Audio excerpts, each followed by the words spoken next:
बेटी बचाओ बेटी पढ़ाओ और बेटी बचाओ बेटी पढ़ाओ कोनी માટે ભાજપ માટે કરવા ગરીબોને કાંઈ મળતું નથી, કશું કોઈ જોઈ નહીં આવતું. ઓનલાઈન રોજ ખાઈ ભાજપ સરકાર પોતે કહે છે કે એસટી ને પાસ મજૂરો માટે ફ્રી કરીએ છીએ, તો મેં કીધું કેમ નથી આપતા? મને કે ના મળે, તમારા માટે નથી બોલે. એ તો જે એમના જે ભાજપના કાર્યકર્તાઓ છે ને એના માટે મળે છે. 6 વર્ષની દીકરીને બળાત્કાર કર્યો, બળાત્કાર કરતા કરતા દીકરી લડવા માંડી એટલે દીકરીને એનું ગળું દબાવીને મારી નાખી. તો રાહુલજી ઇંગ્લિશમાં બોલ્યા અને ભાજપના બધા તમામ નેતાઓ અભણ છે. ગુજરાતમાં ભાજપની સરકાર છે ને એમને ધરણા ઉપર બેસવું પડે એટલે આશીપાત્ર છે. આમ મુદ્દો ડાયવર્ટ કરવાની વાત થઈ રહી. અદાણી હોય, અંબાણી હોય, બધા હોય, એ લોકોને મલ્ટિપલ કરશે. હવે વિનાશ કાળે વિપરીત બુદ્ધિ, ભગવાન એમને સદબુદ્ધિ આપે.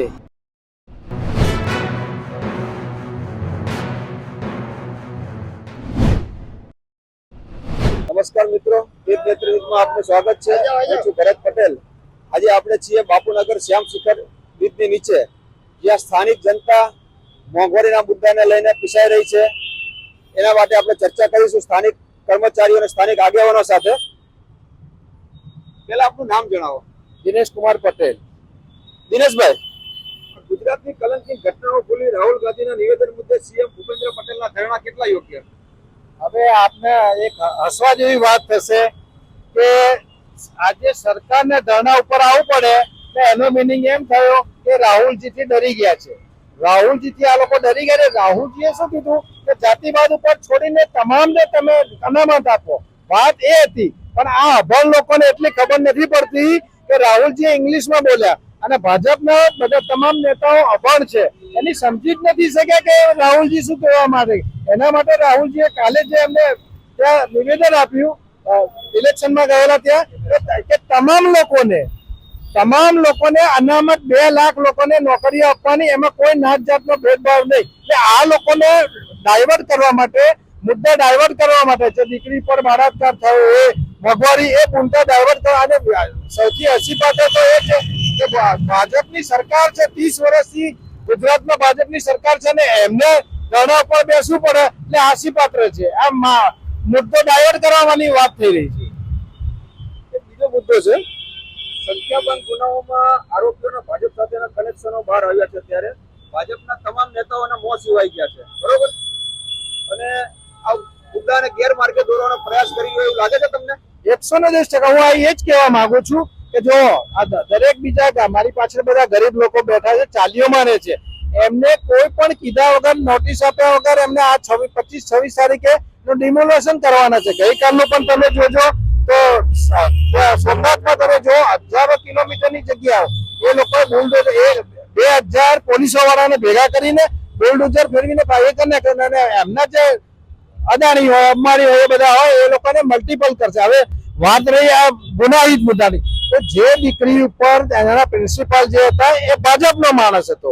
એ છોકરાએ જયારે ગાડી લઈને જતા હતા એમાં એમની મમ્મીને કીધું કે ભાઈ દીકરીને બેસાડતા, હું સ્કૂલે લઈ જાઉં છું. સ્કૂલે લઈ જતા એને ગાડીમાં 6 વર્ષની દીકરીને બળાત્કાર કર્યો. બળાત્કાર કરતા કરતા દીકરી લડવા માંડી એટલે દીકરીને એનું ગળું દબાવીને મારી નાખી. આટલા નરાધમ લોકો મારી નાખ્યા પછી પણ એની લાશ ગાડીમાં રાખી અને પછી સ્કૂલમાં જઈને લાશને મૂકી. એટલે આ લોકો આજ આવું નહીં, આ આખું ઇન્ડિયા લેવલે ચાલી રહ્યું છે. એટલે આ લોકો ડાયવર્ટ કરવા માંગે છે, મુદ્દાને ડાયવર્ટ કરવા માંગે છે. જો આ ગરીબોના ઝૂંપડાને તોડવાની વાતો કરતા હોય તો આ ક્યારે થશે? જાઓ તમે ત્યાં, એને ફાંસી લગાવવી જોઈએ, એ જરૂરી છે. બીજા પણ આપણી સાથે સ્થાનિક આગેવાન જોડાયા છે, એમની સાથે ચર્ચા કરીશું આપણે. શું નામ છે આપનું? તુલસીભાઈ પટેલ. તુલસીભાઈ, એક બાજુ સરકાર મહિલા સશક્તિકરણની વાતો કરે છે મોટી, તો અબલાઓની પીડા સરકારે નથી દેખાતી? એવું છે, વિનાશ કાળે વિપરીત બુદ્ધિ, ભગવાન એમને સદબુદ્ધિ આપે. અત્યાર સુધીમાં વાતો મોટી સુફિયાની કરે છે, બેટી બચાવો બેટી પઢાઓ. પણ બેટી બચાવો બેટી પઢાઓ કોની માટે? ભાજપ માટે કરવાનું. અત્યાર સુધીના એક પણ કિસ્સો તમે જોઈ લો, હરેક કિસ્સાની અંદર ભાજપનો આગેવાન છે, વિશ્વ હિન્દુ પરિષદનો આગેવાન છે, બજરંગ દળનો આગેવાન છે, ભાજપના નેતા હશે. એટલે તમે આ ધંધા કરો છો, કંઈક તો છોડો. બેટી બચાવો બેટી પઢાઓ આવું સૂત્રો તો મોટા આપો છો અને કામ તમે ખોટા કરો છો. ગોરખ ધંધા કરો છો? આવી રીતે શા માટે કરો છો? કંઈક ચોરો પબ્લિક માટે તમે કંઈક સારું ઈચ્છો, સારું વિચારો, સારું પબ્લિક માટે કામ કરો, એવું કંઈક કરો તો તમને તમારી પર માન થાય, આ તો તમારી પર તિરસ્કાર થાય છે. અત્યારે સમય એવો આવી ગયો છે કે ભાજપને એટલો જાકારો મળી રહ્યો છે, એની કોઈ લિમિટ નથી. એને માણસો ભેગા કરવા હોય ત્યારે પૈસા આપીને ભેગા કરવા પડે છે, અને કોંગ્રેસને વગર પૈસે એમના માણસો આવતા રહે છે. હવે સામે શાક કોની, સારું કોનું, કોંગ્રેસ કે ભાજપ? એક બીજો પણ પ્રશ્ન છે કે સામાન્ય માણસ 2 નંબરનો ધંધો કરતા પકડાય અથવા તો ગેરપ્રવૃત્તિ સાથે પકડાય તો તેને ત્યાં સરકારના તંત્ર દ્વારા બુલડોઝર ફેરવવામાં આવે છે, તો શું આ લોકોને ત્યાં બુલડોઝર ફેરવશે સરકાર? એને લઈને શું કહેશો? કોઈ સ્કોપ નથી. એના મળતિયાને એ લોકો હાચવે છે. સામાન્ય આપણે દાખલો લઈએ, અહીંયા બાપુનગર ચાર રસ્તા કે કોઈ બી 4 રસ્તા પર પોલીસ વાળા ઉભા રહે છે, નાના માણસને પકડે છે, એને દંડ લે છે, એને ફાઇન આપે છે. તો સરકારની એ પણ જવાબદારી હોવી જોઈએ. રોડ રસ્તા તમે પહેલા રિપેર કરાવો, રોડ રસ્તા સારા કરાવો, પછી તમે આ દંડને જો લાયક કહેવાઓ. હવે તમે જો રોડ રસ્તા તો બનાવતા નથી. અત્યારે એક ચોમાસું આવ્યું, એમાં અમદાવાદ તમામ રોડ રસ્તા તૂટી ગયા છે, અને તમે દંડ ઉઘરાવવા નીકળી ગયા છો. આ ક્યાંનો ન્યાય છે? હવે આવી રીતે કરશો તો પબ્લિક ક્યાં જશે? પબ્લિકને ખાવા નથી, પબ્લિકના ધંધા નથી, પબ્લિક બિચારી ભૂખે મરે છે, અને તમે આવા ધંધા ચાલુ કર્યા છે. શરમ કરો, શરમ કરો, આ સરકાર શરમ કરો. ભૂપેન્દ્રભાઈ, તમને શરમ આવવી જોઈએ. એક વખત એવો હતો જે કલકત્તાની અંદર જે પેલી બળાત્કારનો કેસ આવ્યો ત્યારે તમે ઉપવાસ ઉપર ધરણા પર ઉતરી ગયા હતા. તો હવે તમારા ગુજરાતની અંદર જ આ બનાવ બન્યો છે 6 વર્ષની બાળકીનો. તો અહીંયા કેમ કોઈ ભાજપના નેતાઓ બોલવા તૈયાર નથી બાબતે? આ લોકોને એના આકા જે હોય છે, જેના મેન માણસો હોય છે, જે એના બોસ હોય છે, એ લોકો દબાઈ દે છે કે તમારે બોલવાનું નથી. એટલે એ લોકો તો કેવું છે, રિમોટ કંટ્રોલ વાળા છે. જેટલો રિમોટ દબાવે એટલું જ બોલે, વધારે બોલતું નથી કોઈ. એટલે આ લોકોને ઉપરથી રિમોટ દબાવી દીધું કે તમારે કોઈને આમાં કઈ દખલગીરી કરવાની નથી. એટલે આ લોકો કોઈ બોલતા નથી. પણ એ ભલે ના બોલે, કોંગ્રેસ તો બોલશે, બોલશે ને બોલશે. કોંગ્રેસ સત્યની સાથે છે, એટલે કોંગ્રેસ જરૂર બોલશે. બીજો મુદ્દો છે મોંઘવારીને લઈને, જે આપણી સાથે આમ જનતા પણ જોડાણી છે. શું કહેશો મોંઘવારીને લઈને? મોંઘવારી એવી છે કે ધંધો નથી, બરાબર. અને બધા રાજ્યોમાં આપ શું કરો છો? હું કડિયા કામ કરું છું, મજૂરી કરું છું, અને અહીં ધંધો નથી. કામ તમને મળે છે? કામ નથી મળતું. કામ ક્યાંથી મળે? ગવર્મેન્ટ એવી શરતો રાખે છે મકાન માલિકોની ઉપર. અત્યારે કહે છે કે 3 લાખનો વીમો છે, બરાબર. અત્યારે એક જણ મરી ગયો તો હું ગયો શ્રમ ભવનમાં, મેં કીધું ભાઈ માણસ મરી ગયો છે અમારા, અને એને 3 લાખ રૂપિયા આપો. તો મને શું કહે છે કે ના મળે, એ ઉપરથી પડી જાય. કોણ એવું કે છે ના મળે? એટલે સંસ્થા વાળા, સેવા વાળા કે છે, શ્રમ ભવન વાળા, કે ઉપરથી પડે મરે તો બોલે અમે લાભ આપીએ 3 લાખ રૂપિયા, બાકી નહીં આપતા. વાગ્યું હોય તો દવાખાનામાં કાર્ડ નથી ચાલતું કડિયા કામનું, અને કહે છે કે તમારે 2 લાખની દવા છે, અને મતલબમાં કાર્ડ બનાવે છે, એનો કોઈ લાભ મળતો નથી. અને કાર્ડ બતાવું મારો. અને બીજું પ્લસ બધા રાજ્યોમાં ભથ્થું આપે છે, ગુજરાત રાજ્યમાં કેમ ભથ્થું નથી આપતા? બતાવો. આપણને આ કાર્ડ બતાવવાની પણ કોશિશ કરે છે. આપણે કેમેરામેન ને કહીશું કે દ્રશ્ય કાર્ડ બતાવે. આ મારું કાર્ડ છે. 5 લાખનો વીમો બી કઈ કામનો નથી સાહેબ. 5 લાખનો જે વીમો આપે છે ને, એ બી કઈ અમારામાં અમને તો કોઈ લાભ જ નથી મળતો. ગરીબ જનતાને કઈ લાભ નથી મળતો. સરકાર તો એમ કે છે કે ગુજરાત સરકાર ગરીબોની સરકાર છે. મારી વાત સાંભળો સાહેબ, તમે સિવિલ હોસ્પિટલ જાઓ, કોઈ બી વચમાં જે કૌભાંડ નીકળ્યો ડોક્ટર નો અને ઉપરવાળા માણસનો, જે બહુ ઊંચી લેવલનો માણસ હતો, એને આવી રીતે કૌભાંડો કરી અને એમના પૈસા બનાવી લીધા છે. અમારી આમ તો અમે ખુદ જઈએ છીએ ને હોસ્પિટલોમાં, તો અમારા 500 ધક્કા થાય છે, તો અમને અમારા પૈસા પૂરા થઈ ગયા હોય. ઇલેક્શન ટાઈમે તમે મત કોને આપો છો? અમે કોઈ બી ના આપીએ તો એ ના કહી શકાય, બરોબર. અમારે એ ના કહેવાય, પણ જેને આપીએ છે ને એ સાહેબ કહેવાય. એ ગરીબો સામુ જોતી હતી કોંગ્રેસ સરકાર, હર ગરીબ માટે ભાજપને વોટ આપીને મને અમીરાબુ જોતી હતી, ગરીબ આવું કોંગ્રેસ જોતી હતી, બરોબર. કોંગ્રેસ સરકાર એવી હતી, બરોબર. કોઈ બાકી નહીં. મહિલા પણ આપણી સાથે જોડાયેલા છે. શું નામ છે આપણું? રાજુબેન. શું કે છો મોંઘવારી લઈને? શું કે છો? તમને મોંઘવારી નડે છે? મોંઘવારી તો કામ મિલકત નથી સાહેબ, અમારે ખાવું શું એમાં અધૂરામાં પૂરું અમારા સાપરા પર. હવે અમારે રવા ક્યાં જવું? શું કામ કરવું એ છોકરા બૈરા લઈને ચા જાય અને અપંગ જેવા છે હાલી તો એકતા નથી શું કરવાનું અમારે સાહેબ તંત્રને રજૂઆત કરો છો તમે? હા કામ ધંધો મળે તો સાપડા પડે તો અમે સાપડા તો આપવા પડે નહીં અમને સાહેબ શું કરવાનું હવે રહેવું ના. સરકાર તો એવું કહે છે કે ગરીબ માટે આવાસ યોજના ઘણી બનાવેલી છે. ના કાંઈ કરતા નથી આ તો ભાજપ નો ભાજપ તો તોડવા આપી જ જાય છે કે માણસો મોકલી જા દી આવો તમે દી આવો દે કી આવો સાપડા ખાલી કરો મકાન ખાલી કરો તો અમારે કરવાનું શું ક્યાં જાવ ફૂટપાડી માં રહેવું છોકરા બૈરા લે હે ફૂટપાડી માં રાતે કાઢે અમને બાળા શું કરવાનું અમારે સાહેબ એટલે રાત્રે ફૂટપાથ ઉપર સુવો છો? હા તોય કાઢે અમારે તોય ગાડીઓ આવે રાતે પોલીસ ની ગાડીઓ આવીને ખાલી કરાવે વસ્તુ હોય એ લઈ જાય બોલો શું કહે છો તમે? હવે ચાંદામાની ચાલીની બાજુમાં સંજયનગરના છાપરા છે. બરાબર સંજયનગરના છાપરા છે. ગેરકાયદેસર નથી. આમાં બધું છે પણ હમણાં બધે પાડવાની વાત કરે છે. શું કરવાનું છે એનું? બધું પાડવાની વાત કરે છે. શું કરવાનું એનું? બેન, તમે પણ એક મહિલા છો, શું કહેશો તમે મોંઘવારીને લઈને? તો કામ ધંધા નહીં મળતા રોજ ના કરતી પાછા આવી રોજ કડિયા કામ આવી રોજ પાછા જાય કામ ધંધા વગર અમારે કરવાનું શું કેમ બાળ બચ્ચાનું ચલાવી ઘર ચલાવી કેવી રીતે ચલાવવાનું મતલબમાં રોજગારી નથી મળતી. નથી મળતી રોજગારી સરકાર તો એમ કહે છે કે ગુજરાત સરકાર ગરીબોની સરકાર છે, ગરીબોને રોજગારી મળે છે.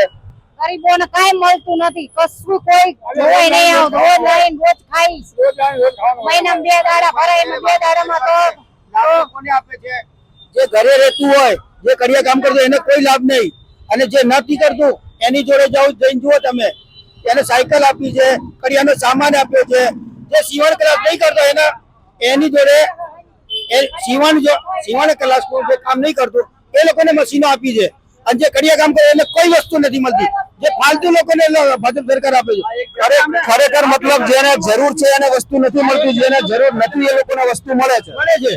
અત્યારે જો એમટીએસ નો પાસ અમારે કડિયા વાળા કોઈ ભાગ્ય હશે અને તમે બહારના જુઓ માણસો જોડે કડિયાનો પાસ હશે એમટીએસ નો.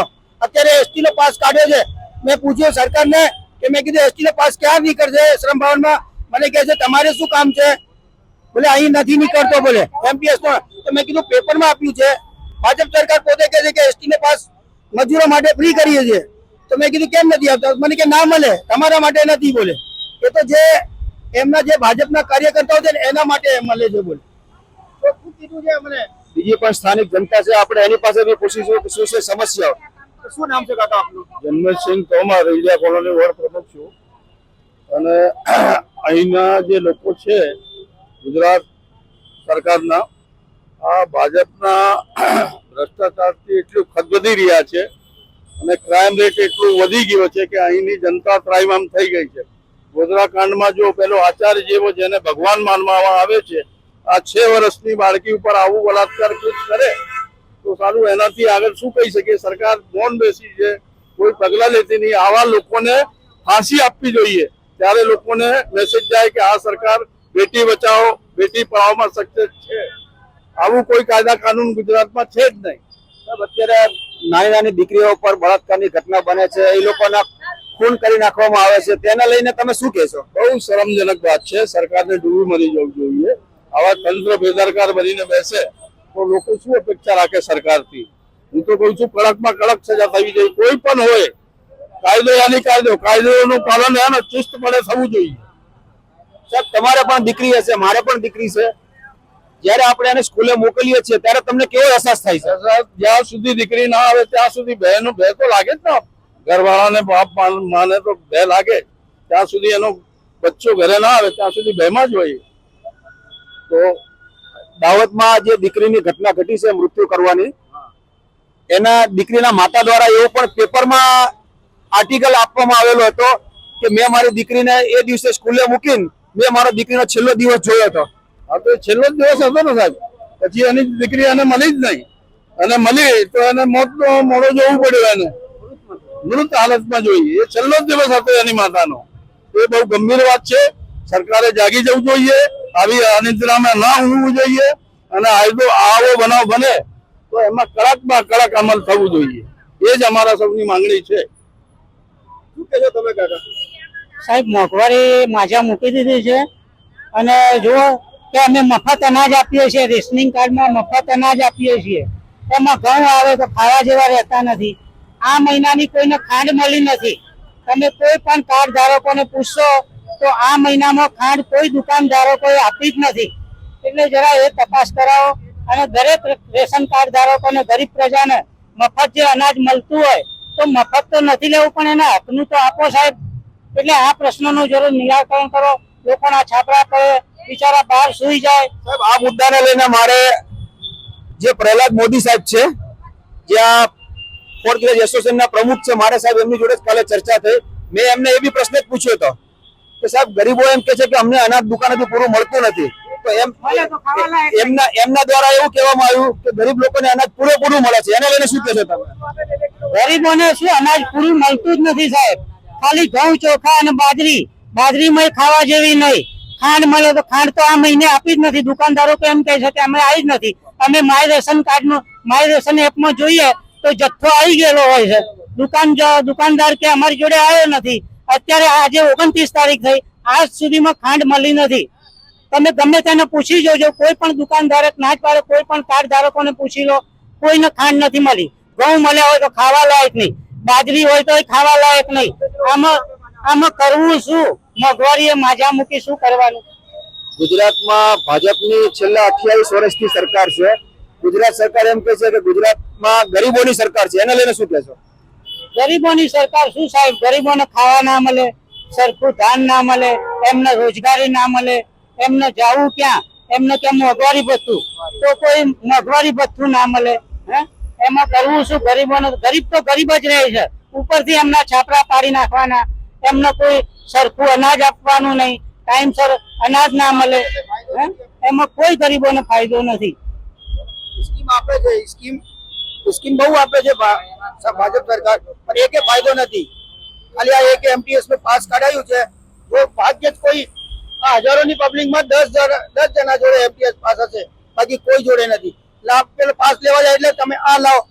આજે મારી છોકરી સ્કૂલમાં 7મું ભણે છે, પણ એની સ્કોલરશીપ નહીં આવી 2 વર્ષથી. 2 વર્ષથી સ્કોલરશીપ. હવે કેવાયસી કરાવો, આ તમારો આધાર કાર્ડ લાવો, તમારા છોકરીને રાશન કાર્ડમાં નામ નથી, આ નહીં મળે, તે ના મળે. બધું આ ભાજપ સરકાર કેમ આવું કરે? પહેલા આપતી હતી ને હવે કેમ નથી આપતી? સ્કોલરશીપને લઈને તમે વાત કરી તો તમારા કોઈ સ્થાનિક આગેવાનોને તમે ત્યાં જાણ કરી હતી? ના સાહેબ, મેં કોઈને જાણ નથી કરી, પણ મારી છોકરી સરકારી સ્કૂલમાં ભણે છે, મ્યુનિસિપાલિટીમાં, બરાબર. તો આજે 6 મહિનાથી મેં એને ફોન કર્યો હતો. તમે કયા વિસ્તારમાં રહ્યો છો? હું ઠક્કરનગર વિસ્તારમાં રહું છું. તમારા કોર્પોરેટર કોણ છે? અમારા કોર્પોરેટર તો ખબર નહીં, પણ પેલા ધારાસભ્ય છે કંચનબેન રાદડિયા. તમે તમારા સ્થાનિક વિસ્તારના ધારાસભ્ય અથવા તમારા સ્થાનિક કાઉન્સિલરને કોઈને જાણ કરી આ બાબતે? હું ગયો તો ઓફિસે કંચનબેન રાદડિયાને, પણ એ તો જે એને પીએ ને એ મને મળવાય નહીં દીધું. મને કે મેડમ ના મળે, બોલે અત્યારે બહાર જવાના છે. પછી સાહેબ હું ગયો નથી. કેમ મેડમ કેમ ના મળે? એમને કઈ કામ હતું, ના પાડી દીધી મને ચોખ્ખી. ના મેડમનો પગાર કોણ કરે છે? એ વાત સાચી છે કે પગાર કોણ કરે, પણ ત્યાંનો વલ્લભ કાકડિયા હતો તે અમને મળતો હતો. ટેક્સ આપણે પે કરીએ છીએ અને ઝૂંપડા પાડે છે. આપણા પૈસા ઉપર તો એ તાકડ નિંદા કરે છે અને આપણને આપણો હક નથી મળતો. આપવાના નથી આપતા. અરે સ્કીમ કેટલી આપી છે કડિયા કામમાં, તમારે આ લાભ લેવા જઈએ તો કઈ નથી. બોલે આમાં તમારું આ નથી, તમારો જન્મ દાખલો લાવો, ફલાણો દાખલો લાવો. અત્યારે મેં સ્કોલરશીપ માટે પેલા સાહેબને કીધું, પ્રિન્સિપલને, સાહેબ સ્કોલરશીપ મને કે આવી જશે. કેવાયસી કરાવી, રાશન કાર્ડમાં નામ નખાયું, એ રાશન કાર્ડમાં નામ નાખવા 700 રૂપિયા આપો તો તમારું નામ નોંધે. કોને કીધું 700 રૂપિયા આપો? આ મામલતદારની કચેરીમાં જ્યાં રાશન કાર્ડ બને છે ત્યાં એવું કહેવામાં આવ્યું કે 700 રૂપિયા આપો તો નામ જોડવામાં આવશે. જોડે. તમે આને લઈને તમે સ્થાનિક તમારા આગેવાનને, કોઈને કાર્યકર્તાઓને કે સ્થાનિક નેતાઓને જાણ કરી? સાંભળતું નથી અત્યારે.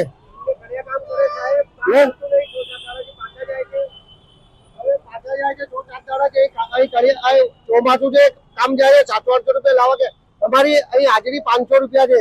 બપોરે અમે ખાવા જઈએ તો 400 રૂપિયા ઘરે જાય સાહેબ. હવે 700 રૂપિયા કોઈને આપવાનું કે અમે એમ નહીં કહેતા ભાજપ સરકાર લકી સરકાર છે, કેમ કે એને ગુજરાતમાં જેટલું કર્યું એટલું કોઈ ના કરી શકે, કેમ કે એને બધું રીતે બધા સ્કીમ અમને આપી છે.